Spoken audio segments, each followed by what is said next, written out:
My name is Neil Rockhind. My nickname is the Rockweiler for my unique courtroom style, and I love cross-examination. I love it so much that I started a podcast talking about trials, trial lawyers, cross-examination, and of course, my personal style, killer cross-examination. This is the Killer Cross-Examination Podcast. This week, I'm going to introduce you to Wonder Woman. You heard me right, Wonder Woman. Her name is Sarah Swain, and she's a badass lawyer from Kansas, right in America's heartland. One of her sayings is F the patriarchy. And when asked who's the best cross-examiner she's ever seen, she never hesitated or blinked even for a second. And she pointed to herself. I love that style of lawyer. When I asked her, who's the one person that you'd want to cross-examine more than anybody else, dead or alive, she didn't hesitate. And she said, O.J. Simpson. And wait until you hear the reason why. Sarah Swain, welcome to the Killer Cross-Examination Podcast. Sarah Swain, like the Swain Train, I know you've referred to yourself and others have referred to you as Wonder Woman. They have, I know. In a way, this is sort of like two worlds colliding because I'd heard about you long before I ever had actually seen you in action and before we were maybe social media friends. So welcome to the Killer Cross-Examination Podcast. I am excited to be here with someone who it seems like is equally as passionate about the nuts and bolts of the law, which a lot of people just don't find that interesting. But you said you're a trial nerd. I call myself a justice nerd, like if it's justice oriented, if it's about getting justice, if we're fighting for justice, call Wonder Woman. I'll be there. All right. So give me a little background. So tell me how you got into about your background and how you ultimately ended up becoming I know you're a defense lawyer, in your blood, in your bone marrow. So tell me where that all comes from. Well, I don't know. I don't know where it comes from, but my roots are, as is probably true with everyone, our beginnings oftentimes influence us, if not our whole lives, for sure very much in figuring out where we're going to plant ourselves once we become adults. And so my childhood, I'm one of six. I grew up very poor in the middle of Kansas. To two parents who both were mentally ill, and my dad is a veteran that suffers from PTSD, and a lot of my childhood was dealing with the fallout of a parent with PTSD and mental illness, and a story that I tell a lot. And, at some point, the older you get, you can't remember whether the stories you tell about yourself are real or not. It sort of becomes part of your fiction or your legacy. And so a story I tell a lot is that when I was a little girl, I was watching my dad, who was about the age that I am now, probably in his 40s. And he was struggling to get on a pension through the VA for PTSD. And now everybody says, PTSD, of course you have PTSD, you were in war. But in the 80s, when my dad was sent to the head psychologist of the Veterans Administration Hospital for his evaluation that would go into the packet to determine whether or not he would be able to get a check every month from the VA, he was told by that doctor, PTSD isn't a real thing. And so just watching sort of like the the fallout of this human that's been, shipped overseas by the government, brought back, not taken care of, and then put into a system where all the odds are against them, right? And then also in the 80s, a lot of people don't know this, the Veterans Administration had a rule that if you were going to be represented by a lawyer on your case, that lawyer could get paid no more than $10 in total for their service. Wow. So essentially, they created a nightmare system that was impossible to navigate and took away veterans' abilities to even have lawyers want to take the cases because, if there was any kind of money involved in litigating it, a lot of times you can get lawyers to take those kinds of cases.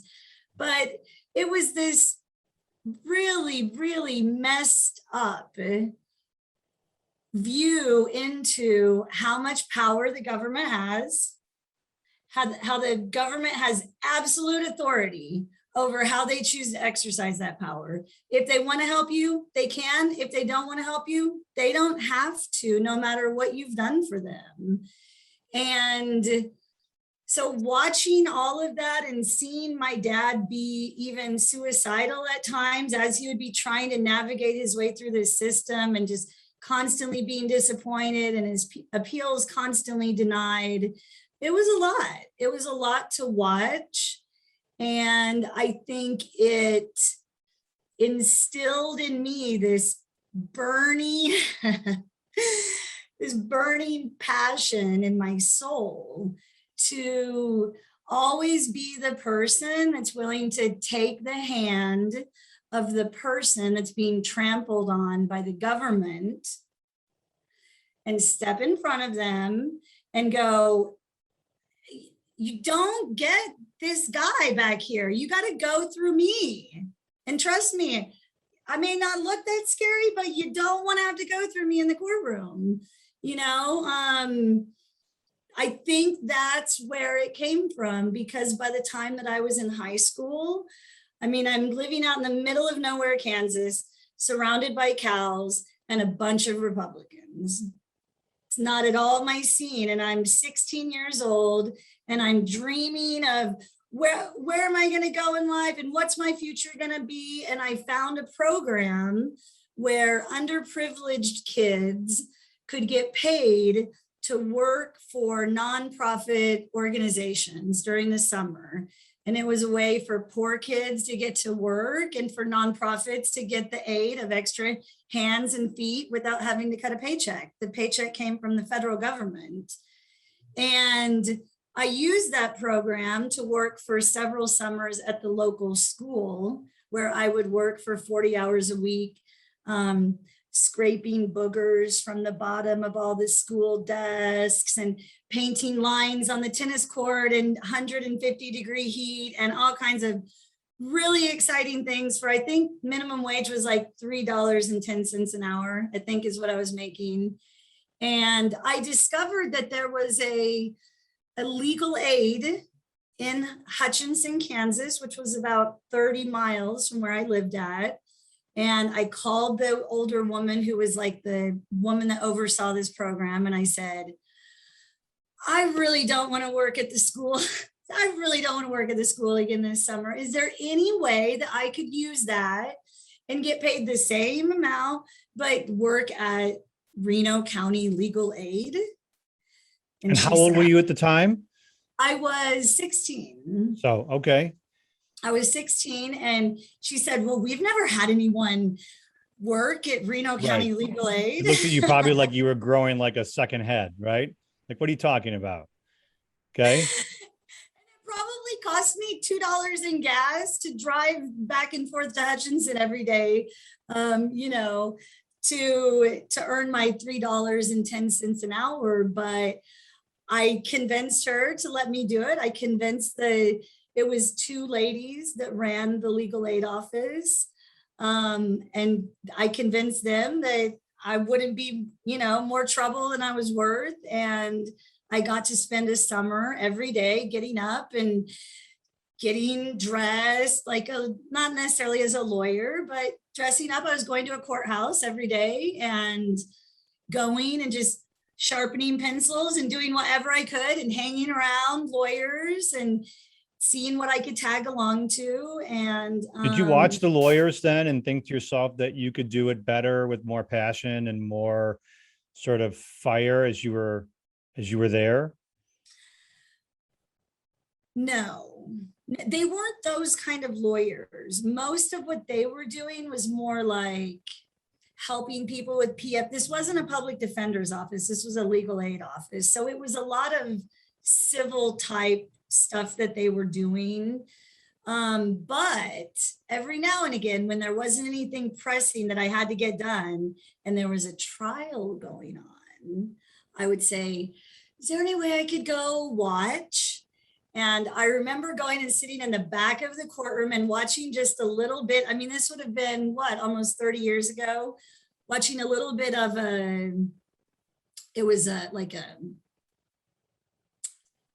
statutory rape, I guess is the best definition. It was a guy who looked really young, who had been having sex with all of the teenage girls in town, but he was actually, like 25 or something. And he was in a lot of trouble. He was in a lot of trouble. And I just remember just sitting in the back of the courtroom and being fascinated, not at all thinking like I could do it better, not even necessarily thinking that's what I want to do, but just watching and being just totally intrigued and interested. You seem really motivated. For those who don't know, I have followed you on social media for some time, and some of your common phrases are like "fuck the patriarchy," "buck the system." I know at one point you ran for attorney general, which I think you were really ahead of the curve, because progressives have now run for attorney general's position in all over the country. And obviously you're progressive, which was really before the time when progressives ran for office. So I get a sense that you are really motivated and must feel very empowered by being a lawyer. Definitely. Being a woman from Kansas, born into a poor family with no resources, no connections. People always say, oh, your dad's an attorney, your grandpa. No, nothing like that. So man, you got to be motivated, Neil. I know. Can't be planted in that soil and sprout into a fucking magical flower without a whole lot of resilience and hard work. You were never a prosecutor, right? Never. And you went through law school and you went right to, I think, a public defender's office. Is that right? Yeah, I'll tell you a funny story, because the lore now is like, oh, Sarah always knew she was going to be a defense attorney. I don't know that that's true. I don't know that that's true. I graduated from law school deeply in debt, poor, with no one paying my bills. And I was like, I got to get a job. I think I passed the bar. Maybe this is like in that period when you've taken the bar exam, you've graduated, but for me, I didn't have a job. I didn't have dad or grandpa or aunt or aunt. No, there were no connections for me to reach out to. So it was me like, hey, Sarah, what are you going to do? And I remember getting a newspaper. Like, that's how long ago this was. And like circling things in the newspaper and just sending my resume to everyone. And I got 2 calls. I got a call from a prosecutor's office and I got a call from a public defender's office, right? My first interview is for a city prosecutor's office. And I get in my car and I drive 2 hours away to go to the interview.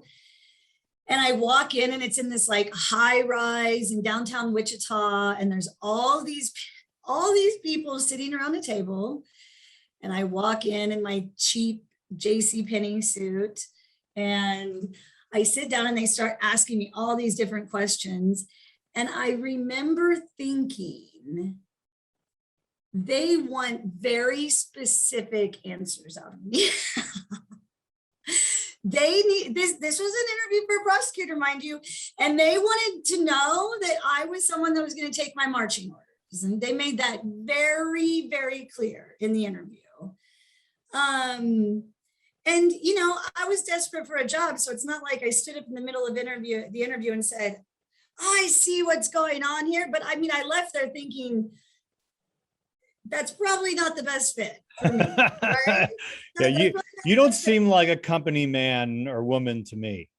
No. So I leave there, and then about a week later, I have an interview with the public defender's office. And I walk in. I've spent my whole life, Neil, in Christian, conservative, deeply Republican Kansas. And I am a flaming liberal, feminist woman. It is a hard knock life, okay? I went to a private college where, you know, I didn't know what any of that meant, but when you're a poor kid and you go to a private college and you're mostly surrounded by all of these people from privilege, it's a very, I mean, it was a lot like my grade school and middle school and high school experience, being the odd woman out, right? And then I go to law school, and guess what that is? Oh, a bunch of privileged people, mostly Republicans. Right. How did it feel when you were in law school and then you ended up in the defender's office? Because were you one of those people, to paint the picture in law school? There are the people who sort of sit in the front, like the gunners, and there's people in the back that seem like they're sort of tuned out. Then there are folks who raise their hand and want to talk every minute. And then there are those that seem to be just kind of biding their time. Where were you? I hated every second of law school. It was a terrible experience. I We think got to law do school better is, than the law school training that they give people nowadays. It's just not. I know Jerry Spence and Roy Black have spent a lot of time talking about that. It's just not it's a way to train awful. people, you It's know? awful. Right. My Right. first day on the job as a public defender was my first day in a courtroom. Oh my God. Don't give me a scalpel after I've graduated from med school. Right. Right. With your book open, and you're looking at the guy next to you, your patient, saying, don't worry, I'm going to figure this out along the way. This may hurt a little bit, but don't worry. In a couple of years, I'm going to talk about my first trial, and I'm going to tell the story about how I didn't cut off the wrong leg. You know, I get it. It's terrible. And I completely disagree with it. And so my stance on law school was, I hated every second of it. I did not want to be in that building for 1 second that I wasn't literally, physically, contractually required to be there. So I came when I had to be there. And as soon as I was done with class or meeting, whatever, I left. And I took as many classes as I could in the criminal arena. But my law school, I felt like, it's probably true of a lot of law schools, but they really poo-pooed the idea of being a defense attorney. It wasn't something that was supported. It wasn't something that was ever talked about. Never highlighted. Something They that have you law. should They have judges, or really more often than not, prosecutors who are teaching evidence classes. And I'm like, nowadays I look, why are they teaching the evidence classes? They get all the breaks. right? Want to learn how to work through the rules of evidence? Come sit on our side of the courtroom for a minute. So, Well, if you want to know how little things have changed, I got asked to do a little, they called it a lunch and learn for the other local law school, not the one I went to that I like to talk a lot of shit about, but the other one where they do a little bit better job of actually giving more hands-on training. So I was doing a lunch and learn about, and it was like, why I love being a defense. that's always the question, right? Yeah. Neil, if you could have Well, I don't want to be a .com billionaire and would rather be someone that has to stress and have anxiety at night over this stuff. Right. Right. If you could have seen the looks on the faces of the faculty that were were tuning into my speech, you would have realized that not a lot has changed in the 20 years since I graduated from law school, because my speech that they all hated, except the students, was about how I love how I have been able to take the activism that I am very passionate about and sort of weave that into my legal career. I think it's very important that, especially with everything we've seen happen in the world and in the United States over the past few years, it's very important that we have lawyers that have courage, that will stand up for other people, and that will show up when there are important things going on in communities, and that will get involved in, shaping how the community's view is on criminal justice reform and what's going on in the local courthouse, and why is the prosecutor important, and why do we not need to spend $200 million building a big jail? Why don't we just fire the prosecutor that we have and replace him with someone who's not going to charge every crime under the book? I get it. So that's the speech that I was giving. Oh, you must have. Law school professors were just like, oh, they must have been ready to hit the gong with you. Like, if they could have pulled the cord that unplugs my microphone, for they sure. would. Like, the old hook where they hooked the old vaudeville actor off stage. Oh, they wanted to hook you for sure. Real. Right. At the end of it, my audio did start going out. So how did you, because I can tell, so I have a couple times, as I've talked about how you're going to do Killer Cross in this podcast, that I've called you a firebrand, and you've referred to yourself as Wonder Woman, or you've been called that. First of all, how did you get the moniker Wonder Woman? Did that come from you, or did somebody else give you that? And how did you end up sort of rolling and running with that? Well, Wonder Woman was really like before my time, the TV show and all of that. So it wasn't anything that I was really, I think I had seen Linda Carter in the outfit, but it wasn't something that I grew up watching or anything like that. And I'm not a comic book person either. So about 10 years ago, I started working with an investigator who was a big comic book nerd. And nerd. You don't have to say comic book nerd. I mean, that's an oxymoron, right? How's that? He was a big comic book fan. Okay. And he was a former police officer who came to court and watched how I dealt with police officers. Okay. How do you deal with police officers? Well, I got my poster behind me. I've seen it, and I know it was controversial, but that's what I do.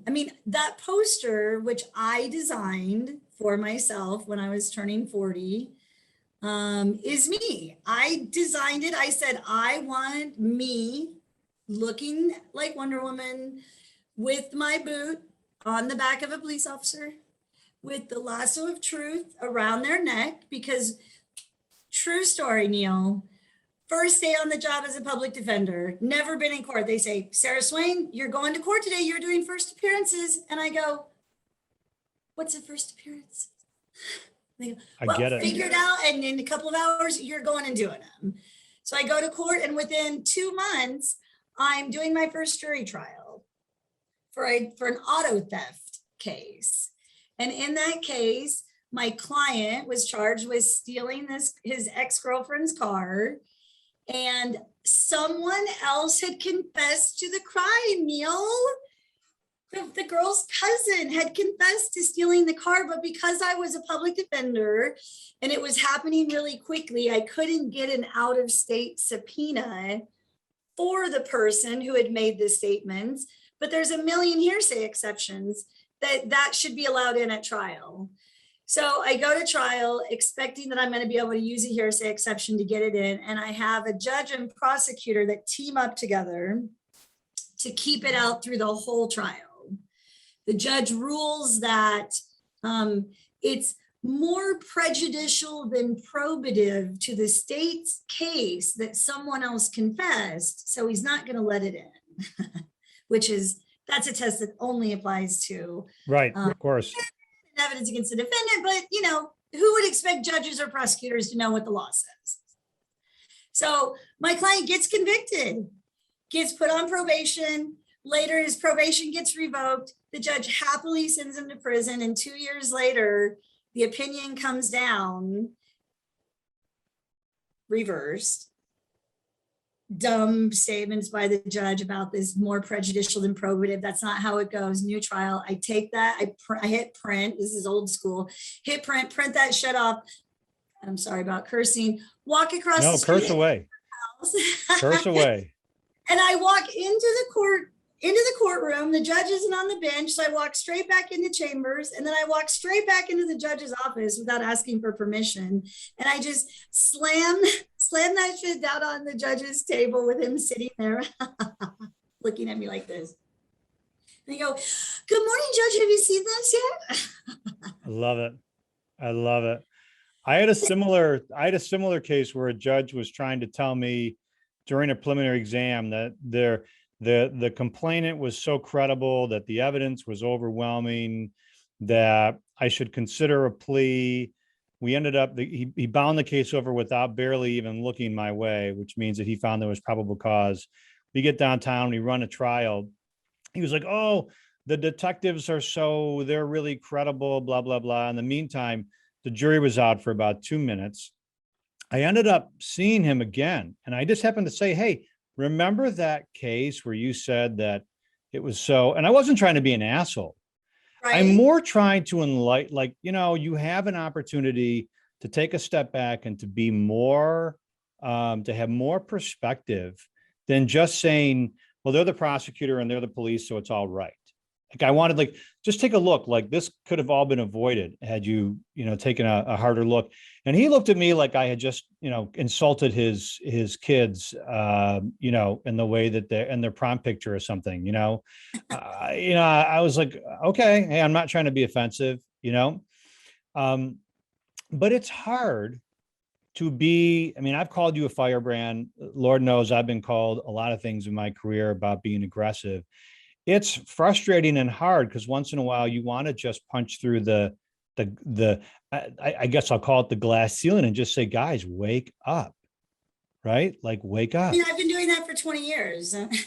I get it. I've been doing it for 20 years and it's exhausting. And you took a lot of shit over that poster when you ran for attorney general. I read some articles about that, and it was just totally misconstrued in a lot of ways. Again, I'm going to say that you were ahead of the curve, because nowadays a lot of people rant and rave about cancel culture.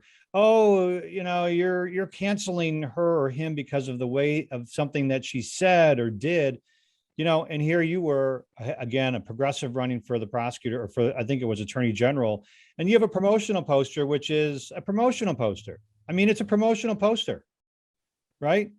And people tried to cancel you over that, as I read about it. Well, the worst part was that it was my own party.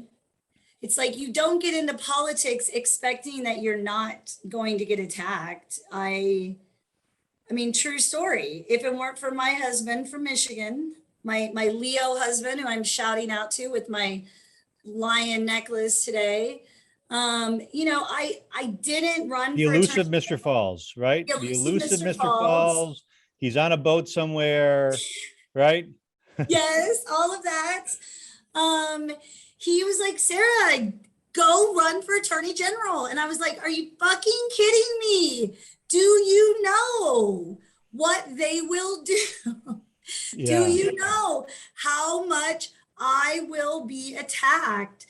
And I'm just running for attorney general because it's what I think needs to happen. We need change. We need a top cop anywhere that actually believes in justice and fairness and holding police accountable and holding bad prosecutors accountable and doing the right thing for our kids. And we don't have that in Kansas. And I made my husband sleep in a different bed the night before the deadline for running for attorney general because I was mad at him because he really was on my ass about it.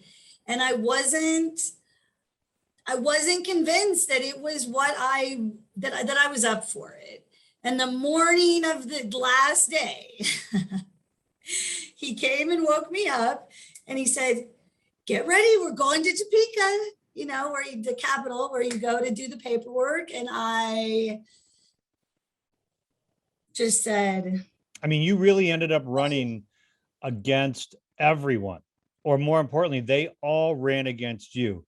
The Republicans ran against you, and your own party, who you ended up getting the nomination for that party, they ran away from you, which really must have felt very, very alone during that process. I give you a lot of credit because that must have felt very exposed and very, I don't want to say lonely, but lonely. well, I mean, when you've spent your whole life building up a business from scratch with no help, no family support, no financial support from anyone, and then you run for office because you see that the world is a dumpster fire and you want to make it better. And then what happens is your own party runs a smear campaign against you, which gets the online trolls, the pro-police trolls from all over the United States, trashing all of my reviews everywhere, which does make a big deal in this job. When you have hundreds of people that are willing to get on and write really terrible things about you when they've never even met you or have no idea who you are, it really can do actual damage to your reputation and career and bottom line. So I had that going on. I had people sending me death threats because what the smear campaign said is that I had hung this poster up right before they ran this campaign. A couple of police officers were killed while they were escorting a defendant to court. And he broke away and got one of their guns and killed a couple of them. And what they said was that I hung this poster up after that. And I was like inciting acts of violence against police officers. And most of the articles by any of the Fox News types said that I had a poster of a cop with a noose around his neck. So let me ask you, so we're talking about now, I guess this is a fair time for me to segue into, I mean, you're obviously a very powerful, very passionate lawyer. So tell me about, since we're talking to people who want to learn more about you, and your style in the courtroom, how would you describe your style? So people think, because I'm, called the Rockweiler, that I've been like super aggressive, and I have been. But I'm pretty strategic. I think about this stuff night and day. I told you, I'm really kind of a trial nerd. I watch movies about it and I read about it and I watch YouTube videos of other lawyers doing cross-examination. So tell me about your style. Does the firebrand Wonder Woman stuff, does that translate into your style in the courtroom? Absolutely. Absolutely. Did you walk in there all like badass, like, let's go, we're going, let's rock, we're gonna rock it out? I mean, if they were making a movie about me, it would start with the courtroom doors just getting kicked in, and then I come in wearing like 6-inch red bottom heels with blood dripping off of the bottom of them, blood red dress, like it's time to go to war. That's what it feels like when I step into the courtroom. Like, I am not here to play.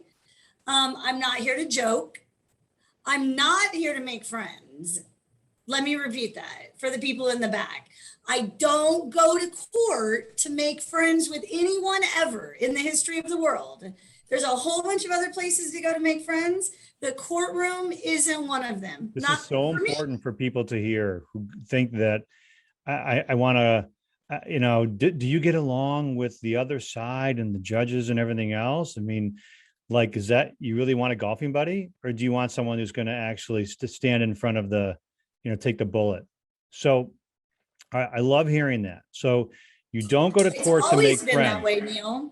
I know It's that, always been that but way. it's not that way for a lot of people. A lot of Well, people. it's only always been that way for me. Every other lawyer that I'm around almost is going to the courtroom trying to make friends because they think that making friends makes their job easier. They have to do less work if they can just pal around.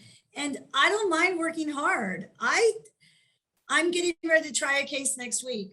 I have put so many hours. I mean, I don't even know, hundreds of hours have gone into this case when my client is facing probably 25 years in prison if he gets convicted, which is not going to happen. But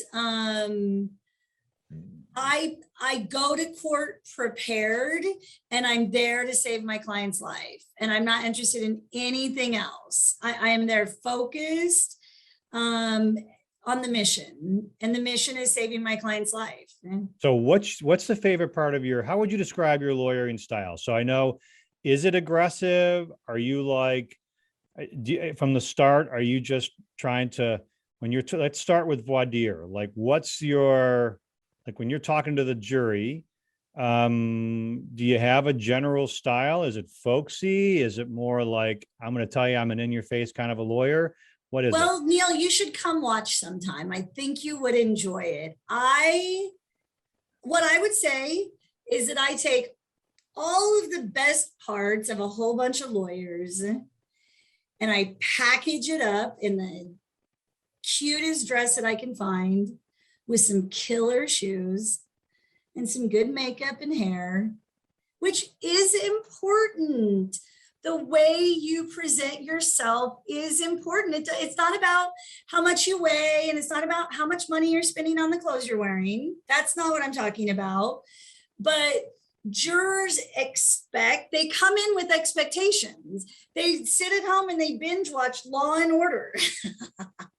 Right. And they come to court. And if you're sitting around looking homeless, they're like, this is the defense attorney or prosecutor. I see a lot of female prosecutors kind of make the mistake of not understanding that this is still there's a little bit of a popularity contest in this job. The jurors are going to sit there and they're going to watch both sides. And eventually, at the end of the day, they're going to decide who they want to believe, whose side they want to take, who they're going to argue for when they go back in that jury deliberation room.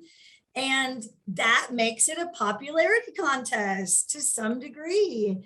And I'm coming in always prepared, but the packaging doesn't hurt. And there's nothing that prosecutors hate more than when jurors come up to me and compliment me on what I'm wearing or what shoes I have on. All right, so tell me a good jury selection story. I don't care if it's one, give me a good jury selection story.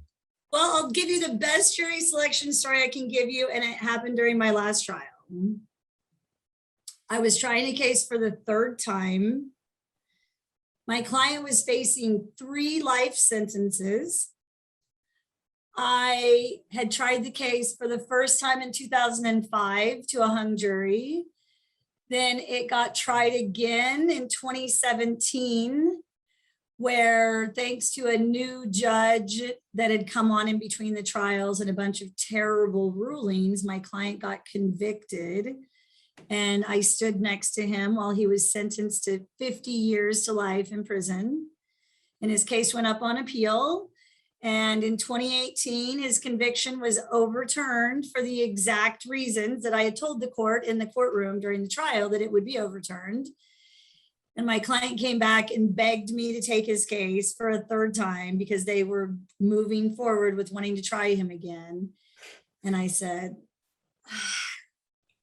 I said, it's pretty much the last thing that I want that I want to do, Anthony. It's pretty much the last thing that I want to do is take your case on and try it for the third time. But let's go. Let's do it. So my client took the little bit of money that he had gotten from the Veterans Administration while he was locked up and hired me. And I went about getting a case ready for trial for the third time, which in and of itself is so excruciating, I can't even describe. So fast forward now to June of 2021. Okay.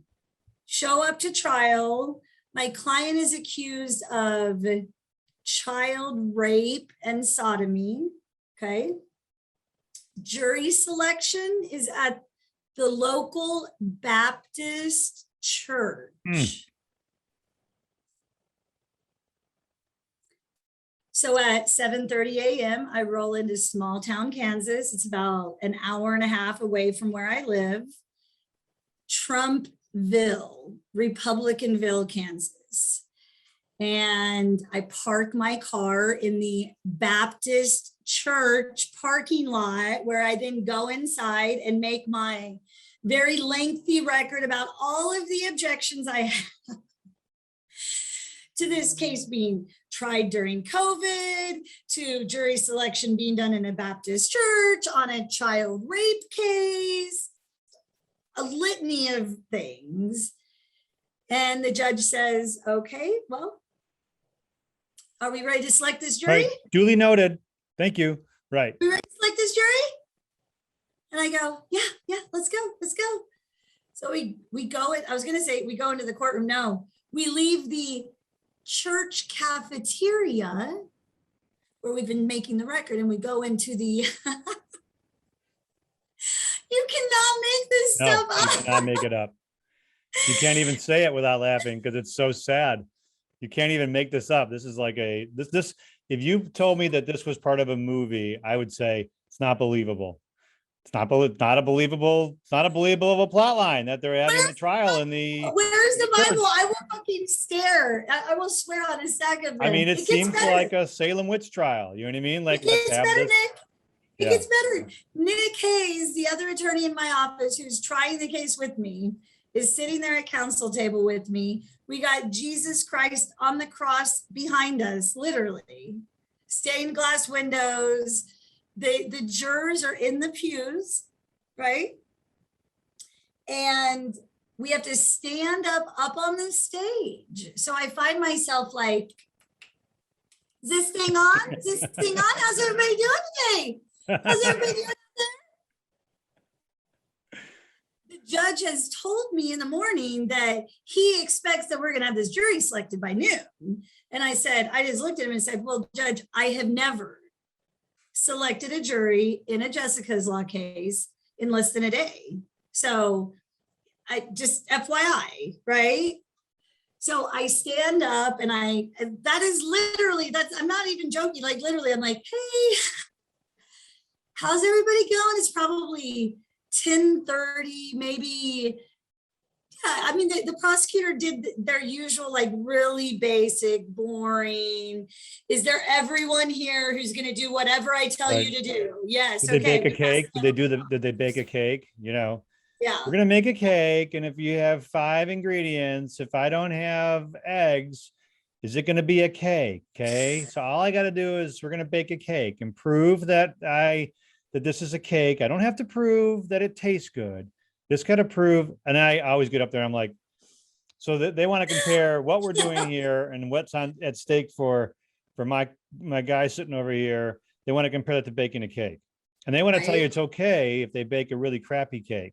Is that really what? If you went and someone sold you a crappy cake, would you buy it or would you take it back? You'd reject it, right?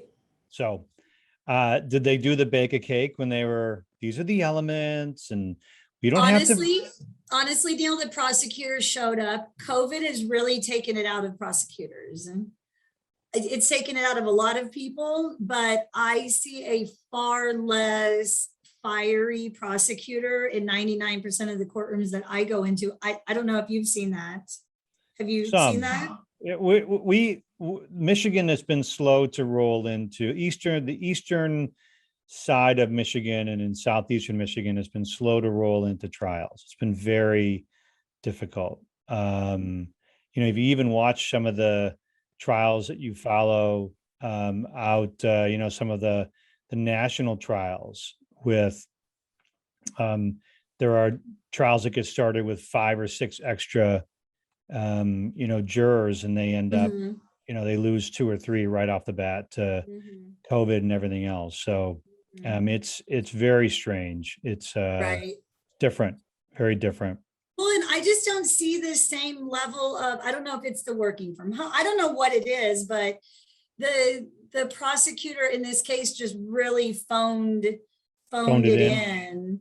And, when she sits down after doing jury selection and the jurors don't know anything about what's going on, don't know anything really about, what we're here to talk about for the whole week. And then I get to stand up and, my jury selection goes like this, like, I start out introducing myself and trying to make people comfortable. And then I immediately go into like burden of proof shit, presumption of innocence.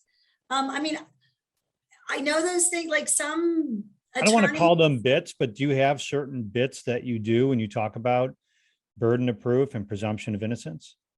Well, with the presumption of innocence, I always make the jurors say my client's name is innocent.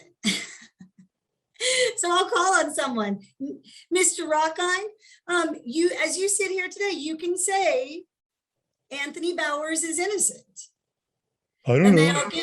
they'll give me that like, and it gets caught right here, Neil. It gets caught right here. But it's like, if you can't sit here right now and look at this man or woman and say he's innocent, then you're not following the presumption of innocence, which you're required to do. So if I have to call on each one of you, I will. Does everybody here agree that this man is innocent? And then by then they're usually like, yeah, of course, even the slow nodders, I'm taking note of on Right. my chart, right? Or Do you even the keep people track of, do you keep watching track yourself, or do you have somebody else that's keeping track for you when you're in a trial? all of the above. I'm keeping track. I tell my client to keep track and I listen to them. They get to give input. Funny story, in that jury selection, there was a woman who said that she had early onset dementia. And so she, of course, immediately got put on my strike list. And as we were getting down towards, strike 8, 9, 10, I was like, well, we should strike the woman with dementia, right? Like, we can't have a juror that can't remember things. And my client jumped in and he said, I really like her, Sarah. She was really paying attention and she was taking notes even during jury selection, he pointed out. And he fought for her to stay on our jury. And later, after the jury acquitted my client, they acquitted him of 2 of the 3 counts, and they were hung 9-3 for acquittal on the 3rd count. And later the prosecutor dismissed that count as well after the trial. Fantastic. But that woman that my client fought for, who was about 65 years old and she was a nurse, she was one of 3 women who stood out in front of the courthouse after the verdict. And it was like 110 degrees every single day the week of that trial. And so we're all standing out there like 4 p.m. after the not guilty verdict has come back, just literally dripping. Sweat is just dripping off of all of our faces. But these women wanted to stand there and talk to my client and tell them that they had been back there fighting for his innocence. And one of the girls, said, you look just like my dad. All I kept thinking was, what if that was my dad that someone made this allegation against, and the cops didn't do anything and didn't even give him the opportunity to prove that he was innocent. And it was a powerful moment, but it reminded me, like, as the attorney, you can't ever think that you know everything or that you're always right or that you don't need to listen to input from experts, investigators, your clients. You know, it takes a village to win a case like that. And listening to our clients is something that I don't see a lot of lawyers being particularly good at. And I try to listen to them as much as I can while still fighting as hard as possible to save their lives. So that's a very important, I think, that's important. We need to hear more from the people whose lives are impacted. And it's hard because they're motivated a lot by fear, anxiety, stress, people talking in their ear, you know, and I give you a lot of credit for, you know, I mean, it's his jury. I know it's our case, but it's his Right. jury in the end. I mean, it's his, you know, he's got to look at them and say, whatever verdict that they come up with, that I'm comfortable that I had a say in who these people are. And, you know, that paid off. I can't tell you, I've seen it go the other way where, you know, I've had clients who sit there and they turn to me and they're like, you know, get rid of that guy and get rid of that guy. And, you know, I don't like the way he looks. And I'm like, really? This guy's like, you know, basically did like a sit-in and a protest in college. I mean, this is a guy Right. who like is, you know, fighting the system. And he's like, oh no, I don't like him. I don't like the way he looks. You know, he's gonna look at me like I'm, you know, I'm like, this is the guy you want. This is the guy's waiting for his moment to be on It's a all a jury. crapshoot. It's all You a know, crapshoot. And I love to say to people, this is just what I think. I'm not going to know for sure if I was right until after the fact. I argued a Right? case. I tell you, I argued a case, and I did this. It was probably, some people around here think it was the biggest not guilty for quite some time. That's not a humble brag. That's just a backdrop to the story. What And kind of charge was it? he was charged with a 70-year-old man who was charged with reckless driving causing death, leaving the scene of an accident causing death, and then moving violation causing death. He was in a collision. He was driving a car in a trailer, and he was in a collision with a state trooper who was on a motorcycle. And there was a collision early in the morning, and the trooper ended up being caught or became caught on the trailer and was dragged for 3.5 miles on the highway to his Oh, death. It was and everybody, when we focus grouped this case and talked about it, and everywhere I go, people would see me, you know, not everywhere, I don't want to overstate that, where they would see me go, oh, you're on that case, or you're the guy I saw talking about that case. So yeah, God, that's so sad. I'm like, yeah, I can't believe he's charged. And I said, yeah, he is. What do you think about it? And I was just basically doing like, you know, restaurant waiting mm-hmm, room, you know, focus group to kind of just asking, well, now that you brought it up, what do you think? Oh, you don't want me on that jury, you know? mm-hmm. And we had 14, I think 15 jurors. I want to say 14 jurors that we started off with. And there was one juror by the end of the trial. I could not get this juror to look me in the face. I'm thinking like, oh shit, I'm going to just, you know what I mean? And I'm turning to the guys next to me. They're trying it with me. And I'm like, juror number 8, she fucking hates me. They're like, she doesn't hate you. Yes, she does. She can't stand me. No, and I get to the point in the closing where I am trying to just Right? look at her. I'm like this. If Yeah. she's looking away, I'm like, I'm gonna get you with my mind meld here. I'm going to make a connection. God damn it, it's coming. I'm making a connection. And I couldn't do it. Get done. I sat down. I thought, shit, I gave this such a good fight. It's going to be 11-1 or something. And she looks like and it turns out that she ended up being she was probably the strongest juror that we had, and they acquitted. And I cried when that verdict came in. I broke down crying. And I never forgot juror number 8, because I kept thinking to myself, God, she just hates my guts. Neil, funny enough, exact opposite case in the trial I was just telling you about. I had a juror that I loved, this like older guy. I was like, we need some older men. Our star witness was this old guy who was my client's best friend, who was just great on the stand. And I thought an older guy is gonna they're gonna be able to commiserate. No, dude, that guy, and the whole trial, I was making eye contact with him, and my closing, making eye contact with him. No, he would, and I kept saying, oh God, I love that. He's really paying attention. He's taking lots of notes. Like, I just thought for sure he would be, and I mean, he did go along with the not guilty on the 2 counts, but he was one of the votes for guilty on the one where they hung. Okay, So let me ask you, tell me about I know you prepare a lot. I know you make no apologies. As people know, they may think that we're friends. We're not. We're social media friends, and I knew you had a connection to Michigan. So tell me, if you would, just a little bit about I know you prepare and you investigate. Do you use notes? Do you not use notes? Do you have it all committed to memory? Do you have an outline? I like young lawyers to hear from really good, experienced lawyers about how they do it, so that they don't feel like, whatever way they choose to do it, they're kind of, that they are somehow not doing the right thing, whatever that is. Well, for years, I wrote out all of my cross-examinations. I'm just anal retentive like that. And I'm also someone that it's hard when you get up there at that podium, like, don't give Sarah Swain a podium with everybody else forced to be silent and let her have her way with it. Like, it's going to go on for a while. So I would find myself getting distracted and going down rabbit holes and not coming back to important things.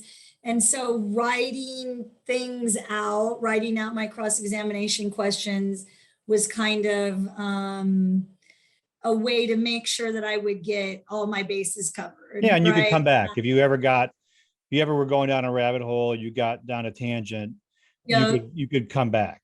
I get it. Yep. And then about 10 years ago, I was trying a case, a rape case, which just seems to be what my specialty is for some reason. I always say, I didn't choose those kinds of cases. They chose me because it was just the kind of cases where there was just always a lot of unexplained things, let's say, and I could really get in and do a lot of work in there. And so I was doing a rape trial, and I had another lawyer that stopped in to watch my cross-examination of the alleged victim. And I did the first half of it with notes, and then we took a break, and then I came back, and the second half I did without notes. And after the trial, that lawyer came up to me and she's like, Sarah, throw your notes away. It's like, don't use those as a crutch. You're so much better without your notes, without it being like just going back to the questions and that. So, I listened to what she said, and I could feel the difference when I was up there with notes versus without notes. And I kind of allowed myself to do it without notes. I still do all of my closings with no notes. I don't, it's all up here. I'm writing my closing argument during my first meeting with my client, and 2 years later, 3 years later, whatever period of time it is later, it's all just coming out. I mean, there's a whole bunch more that's been added in, but rarely does the overall sentiment of a case just totally dramatically change from what your client comes in and tells you in that first meeting. If you're someone like me who's really interested and you're sitting down and you're having not an hour, 2 hour long initial meeting, I need to know what's the lay of the land here. So I do pretty much my jury selection at this point in time. I do without notes. I have a template jury selection question by question that I always have in my trial notebook. But the end of my story about this last case is I got started in jury selection. I had done an internet search of all of the jurors, And I felt like I had a decent idea of who the terrible ones were. I was going into small town Kansas expecting that most of the jurors were just going to be not that great to begin with. So I could only focus on getting rid of the terrible ones and then dealing with the not great ones. So I'm up there doing my jury selection, and I'd already told the judge that this was going to go all day. And there's all these small town people in this church that's giving me the fucking heebie-jeebies. And about an hour into my jury selection, I swear, I have this investigator that I work with, and she's very religious. And she always says things like, you know, and then the Holy Ghost said to me, sit down, Sarah. Like, that's how she would say it. And so it was a moment like that where I was up there and I had talked about my defense.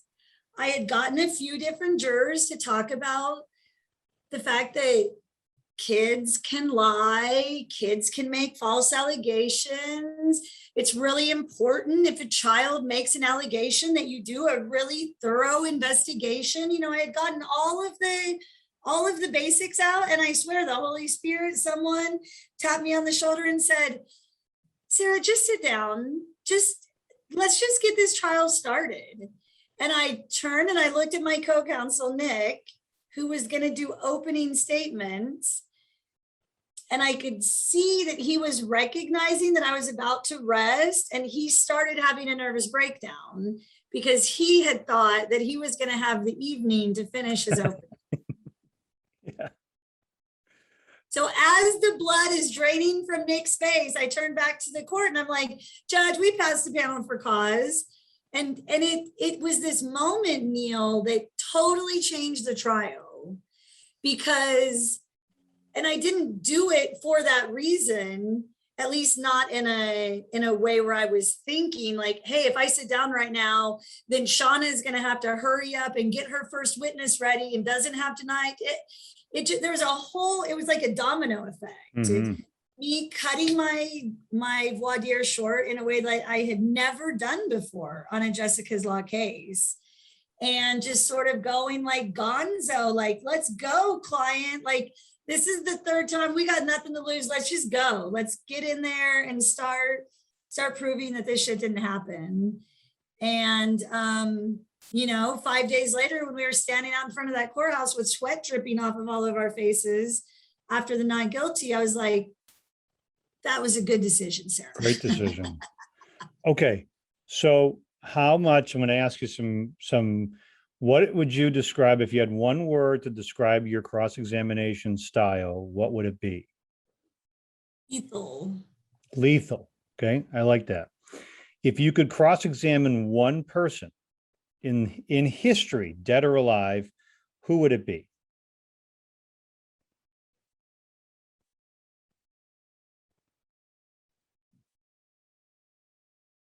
O.J. Simpson. Okay. Why? Well, I probably could have gotten him to confess. Okay. All right. Well, he's alive. I have had my you can't handle the truth moment. Yeah. Tell me about that. You can't handle the truth on moment. a stand. Tell me. In 2018, I was doing a murder case that I took on for practically no money because this young African-American kid was accused of a murder that he didn't commit, and he was arrested in his home in Dallas with his newborn baby on his lap. His name was Shane, and Shane Jr., his first kid, had just been born when the police from Kansas show up and take him into custody and drag him back here and charge him with a murder that he absolutely did not commit. They absolutely did not commit. They already had the actual killer arrested and in jail. And just based on politics and bad police work and what I know happens when a particular family's name gets on the radar screen of a local police department, they're like, we're going to put one of you guys in jail. We don't care how many cases it takes. So I had represented two other members of this family both of whom had walked away from things that could have sent them to prison for the rest of their life. And this was like try number 3 by the Wichita Police Department. And the entire evidence against my client, Neil, was a snitch who, once he was in custody on federal charges, facing like 10 bank robberies and all of these things, most of which carried life in federal prison, then suddenly he remembered having seen my client out this night with a gun, firing a gun into the air. I mean, it's the stupidest theory I've ever heard. The state's theory was that while the actual killer, who just walked up to the dude at this after party and shot him at point blank range, walk up, bang, bang. The killer had changed into red clothes so he could blend in with the Bloods that were at this party, even though he was a Crip, which is also what my client was. And so the theory was that while he's walking up and shooting the dude in the chest, my client then, who's some feet away, takes a gun out and starts firing it into the air so the other guy can get away. And my client's charged with first-degree murder for that. But the only person in a 3-day-long preliminary hearing, because that's how I roll, I'm like, oh, you're going to arrest my client and charge him with the murder he didn't commit and haul him back here away from his family and newborn? Yeah, we're going to need 3 days for the for the preliminary hearing, judge. So we're on day 3. And all the witnesses have testified. None of them say anything about my client. Last witness, the snitch.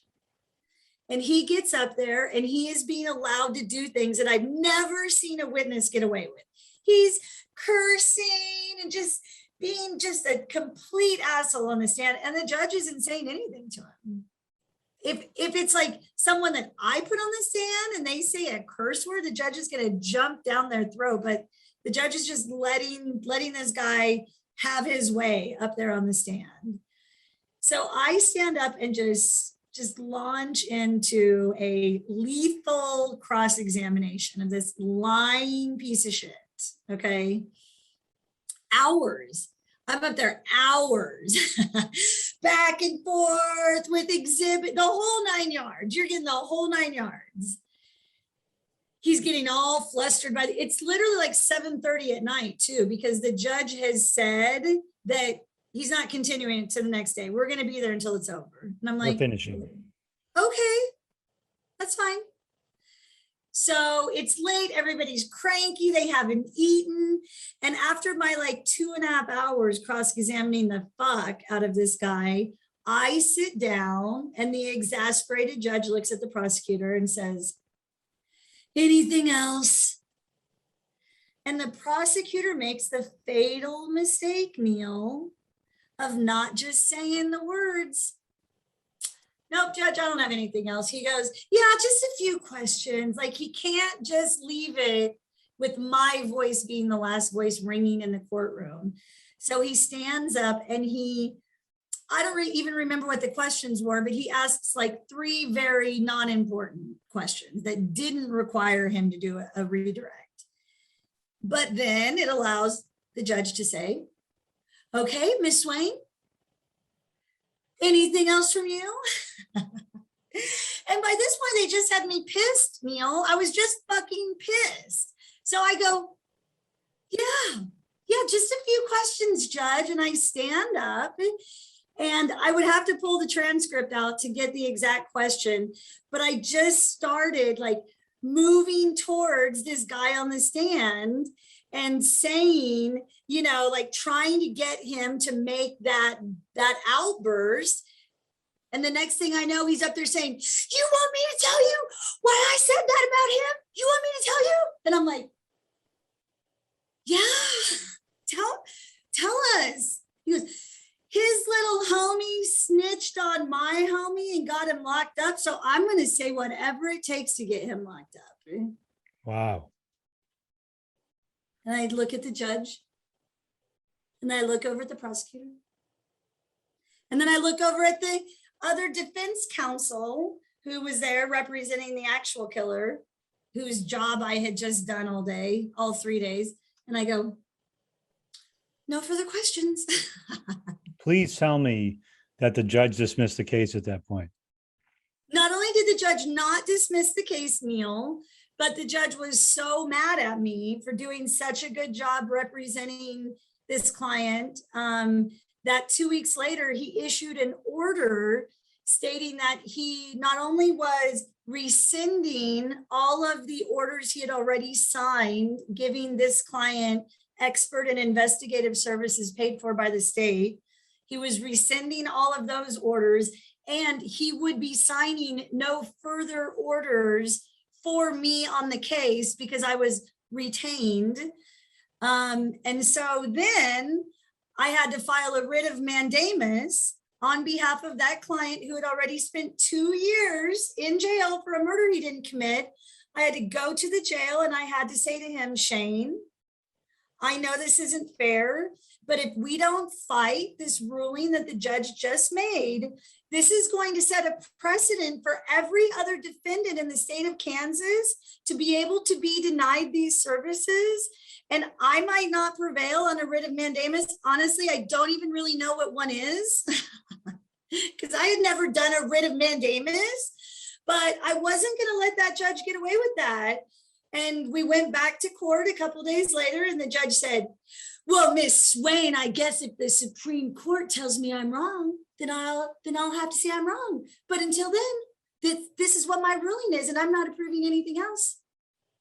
And I filed a writ of mandamus, which I didn't know really what it was or how to do it.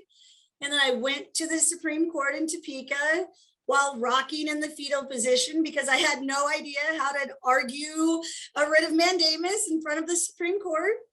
And I won. It's awesome. I won my writ of mandamus. Yes. And that client got a plea to time served and was released from prison after all, or released from jail after all of that was done. It's amazing. It's an amazing result and fortitude.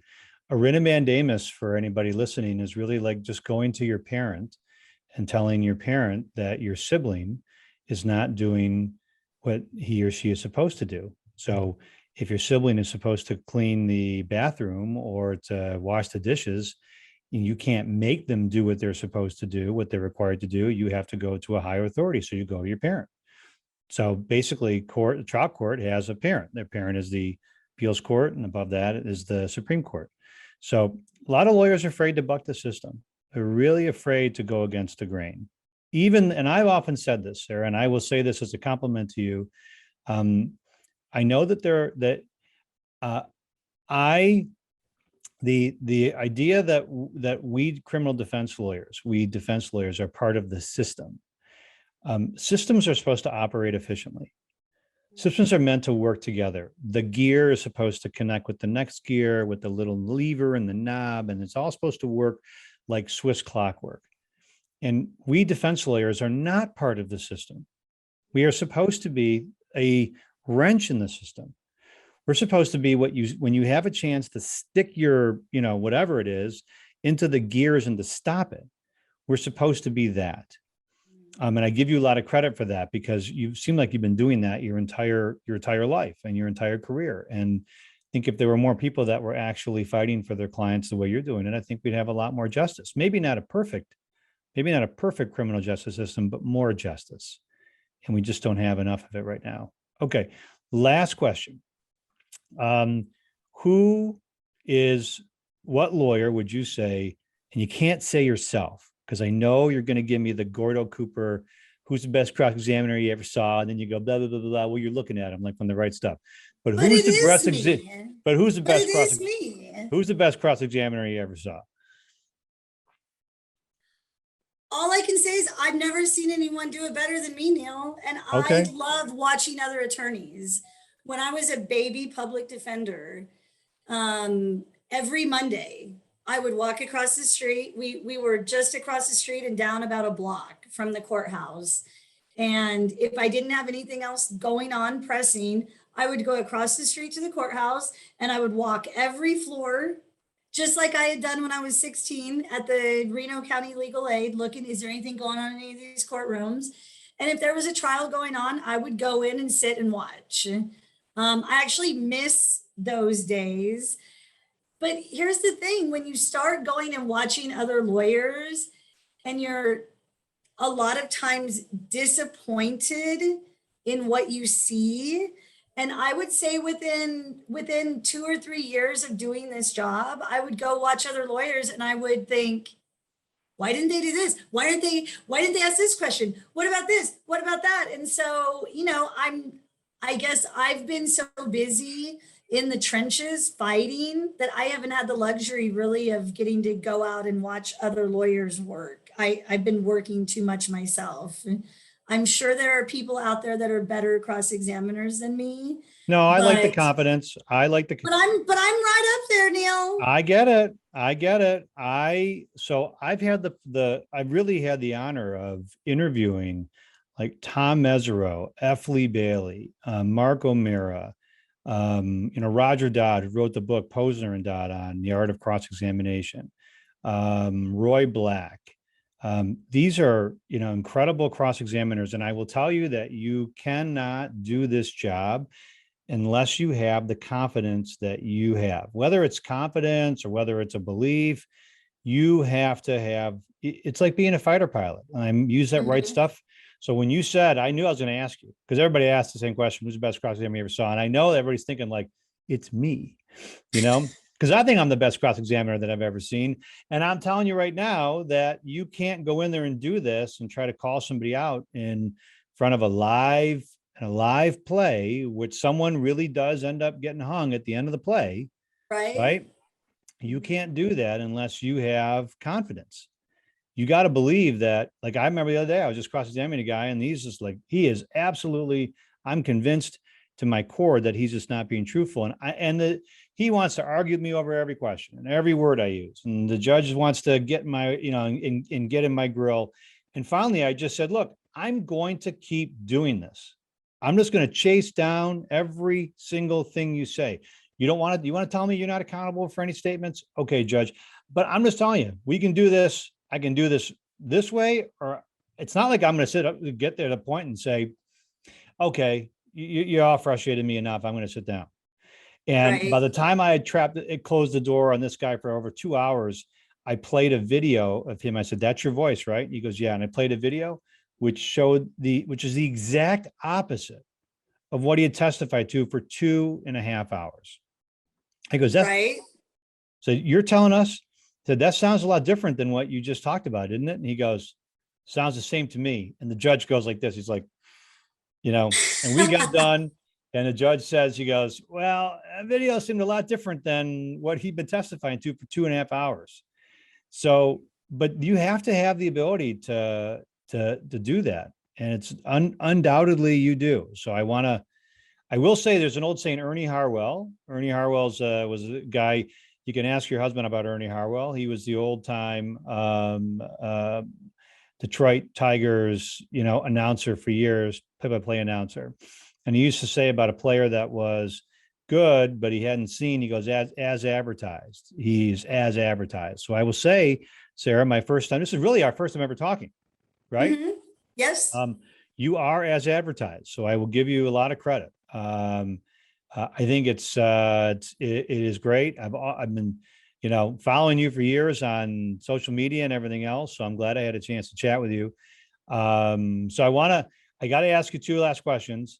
So you had any embarrassing moments when you're in court, when you're cross-examining, any that you look back and think like, shit, I wish I hadn't asked that question, or I wish I hadn't done that?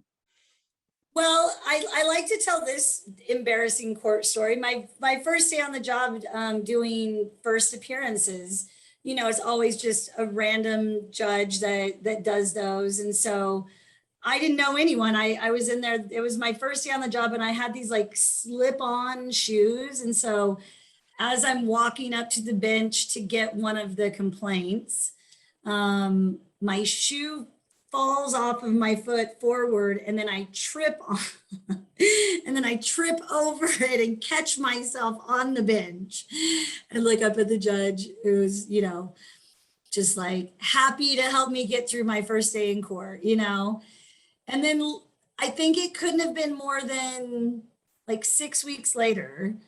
I was in that same judge's courtroom doing a motion to suppress, just cross-examining the fuck out of a police officer. And we got done, and the judge kind of called me up to the bench afterwards, and he goes, Miss Swain, I have never seen an attorney progress as quickly as you have. It seems like just yesterday you were in my courtroom tripping over your shoe.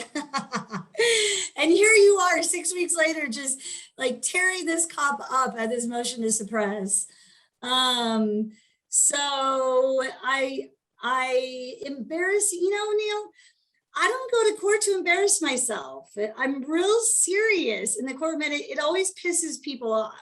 Judges love to be up there on the stand making jokes, and they get the serious face from me, So that's the only story that springs to mind. Okay, so if people wanted to find you online, because I think that the more that we can expose people to the idea that there are very good, caring, compassionate, confident lawyers out there, the better. Because, there aren't enough of us, Neil, and we have to help people find the ones that are like that, right? Because you and I know what happens when people end up with the wrong attorney. I agree, 100%. I can't tell you how many times I tell this, I say this to people. They come to me, they talk to me. Oh, I don't think I need you for this case. I'm like, has anybody ever said that they don't need that good of a surgeon? Has anybody ever and I tell them what's going to happen is I'm going to make a note here in my intake,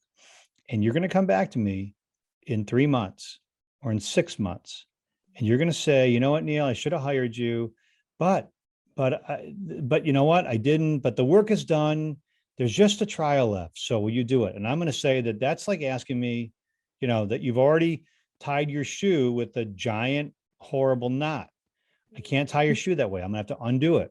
And then, so I like the idea that there are people like you out there, and that there is a way to find them. There's a way to learn. There's a way to, even if they're young lawyers, there's a way for people to learn more about you and what you're doing. So Sarah Swain, Wonder Woman, tell people where they can find you, where they can look you up. Let's start with social media. So are you on social media, you on public social media? And if so, how would somebody want to look you up?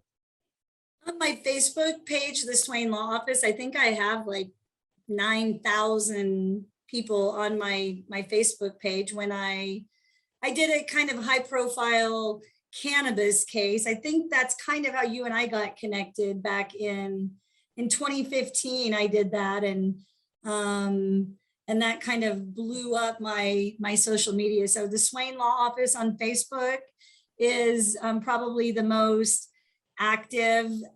I've really kind of gotten away from social media. I don't need a bunch of business at this point in my career. That's kind of where I'm at. COVID really helped me realize the importance of not burning myself out, and the way that I do this job, and therefore the way that I get treated by others in the system for doing this job the way that I do it. It takes a lot out of me, and I'm grateful to be at a position in my life and career where I can really just sit back and take on just a few cases that I really want to be taking on. And I have dipped my toe into an innocence case here in Kansas where I am working for free to try to get an innocent man out of prison who has done 23 years for a murder that he didn't commit. His cousin was also convicted on the same bullshit evidence and based on the same lying cops, and it has also done 23 years in prison. So not only am I working for free to try to free my client, but I also recruited another attorney to come and work for free on the cousin's case. And we have gotten them back into court, and will hopefully be getting some justice for them. So, I like being able to turn my focus to stuff like that, but certainly people can follow me on Facebook. My website is just www.theswainlawoffice.com. And You'll be able to find out everything you know there. And otherwise, just Google me and you'll be able to read all about, the smear campaign, the Wonder Woman poster, and all the crazy cases that I've done. I'm sure all kinds of interesting things that come up when you type my name into a Google bar. Well, So. I'm going to tell you, I'm a fan. So I'm so glad that I had the chance to actually talk to you. So I just want you guys to know that there are lawyers like Sarah out there. So Sarah Swain, the Swain Train. I've seen the Wonder Woman thing. You guys don't know this. I don't really talk about a lot of personal stuff on here, but I know she's apparently like fancies herself like some voracious river fisher or something like that, pulling catfish out or whatever. She's got this big gold, Leo thing for her husband. And you'll have to look up why I mentioned the elusive Mr. Falls. It was a year or two long, hashtag campaign, but now you're no longer elusive. He's no longer the elusive Mr. Falls. Now you and he are married, right? That's correct. Yeah, we just celebrated our 3-year anniversary a couple months ago. Fantastic. And I know you've overcome a lot. I know you've overcome a near-death experience in a car accident. Just felt like the right time, given this podcast and how well it's been received by people in the true crime genre, to really reach out to you and ask you to do it. And I'm so glad you did. So Sarah Swain, Wonder Woman, the Swain Train. I am so glad you came on to the Killer Cross-Examination podcast and had a chance to chat with me. You're I guess your alter ego here in Michigan. So, well, I really enjoyed it, Neil. And I would love to, in my fantasy world, which is very different than other people's fantasy worlds, apparently, I fantasize about things like, working with other attorneys in other states on really interesting cases, so keep me in mind if you ever have a case up there in Michigan that you need a flashy female to be brought in to do whatever. Love it. I'm available. Definitely. All right, Sarah Swain, thank you so much. Thank you.